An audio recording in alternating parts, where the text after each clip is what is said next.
आता एकदा तुम्ही जर अशा प्रकारे गवारीची शेंग जर घरच्यांना खाऊ घातली ना, तर ते नक्की खाणार बघा गवार शेंग. कसं असतं ना, घरी कोणाकोणाच्या घरी ना गवार शेंग वगैरे खात नाहीत खूप जण. तर हे वाले अशा प्रकारे करून द्या, नक्की खाणार बघा, माझी गॅरंटी आहे.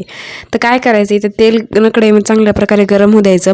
तेल गरम झालं की लगेच मध्ये मोहरी टाकून घ्यायची बघा. मोहरी चांगली तडतडू द्यायची आहे आपल्याला.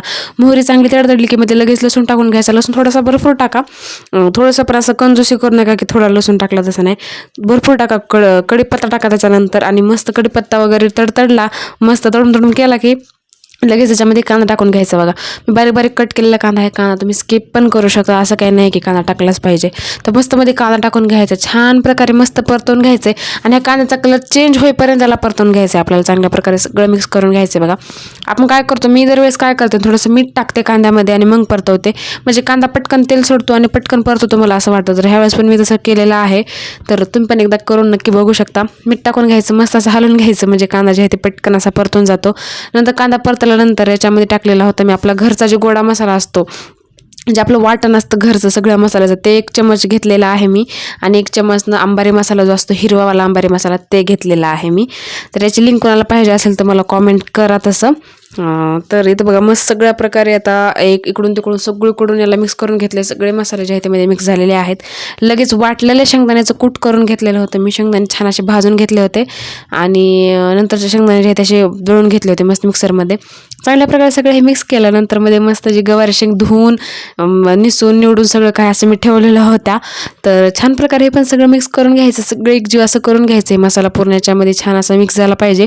नंतर मध्ये आधी थोडंसं पाणी टाकलं होतं मी हे पूर्ण एकजीव येण्यासाठी, आणि जेव्हा हे पूर्ण एकजीव आलं त्याच्यानंतर मग आणखीन थोडंसं मध्ये पाणी टाकलेलं आहे मी. गवार शेंग आपली पाण्यामध्ये शिजणार आहे म्हणून, कारण आज आपण तेलामध्ये फ्राय करणार आहोत.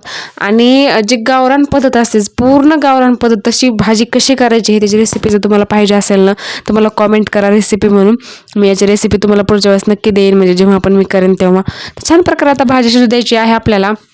आणि भाजी शिजली कशी हे कसं बघायचं, तर थोडीशी ना पळीवरती भाजी घ्यायची आणि हाताने दाबून बघायचं असं थोडंसं. पूर्णमध्ये अचानक लगेच प्रेस होत असेल ना, तर म्हणायचं आपली भाजी शिजलेली आहे.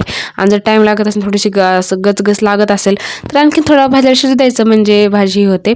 तर इथे मी तेच चेक करत होते भाजी शिजलेली आहे का नाही. ते भाजी बरोबर अशी शिजलेली होती. फक्त मी थोड्या वेळ आणखीन वाफाळू दिली, म्हणजे वाफाळू दिल्यानंतर आणखीन छान टेस्ट येते त्याच्याने. कारण झाकण ठेवलं होतं आणि गॅस जे आहे ते बंद केला होता मी. तर ते गॅसच्या फ्लेमवर तसंच ते गरम असते सगळी, त्याच्याने ते भाजी शिजलेली होती जी थोडीशी राहिली होती ते. वरून मस्त अशी कोथिंबीर गार्निश केली. कोथिंबीर पण नाही टाकली तरी चालेल. तर हे टाकून छान प्रकारे असं मिक्स करून घेतलं. आणि भाजी चपातीसोबत सर्व करायची. भाजी खूप भारी लागते. तुम्ही पण ही रेसिपी नक्की ट्राय करा. एकदा रेसिपी ट्राय करा, मग मला सांगा कशी वाटली ते. चला भेटूया पुढच्या रेसिपीमध्ये. तोपर्यंत ही रेसिपी तुम्हाला कशी वाटते ते नक्की कॉमेंट करून सांगा. आणि चॅनलला पटकन सबस्क्राईब करून ठेवा अशाच नवीन छान रेसिपीज पाहण्यासाठी बघा तुम्हाला.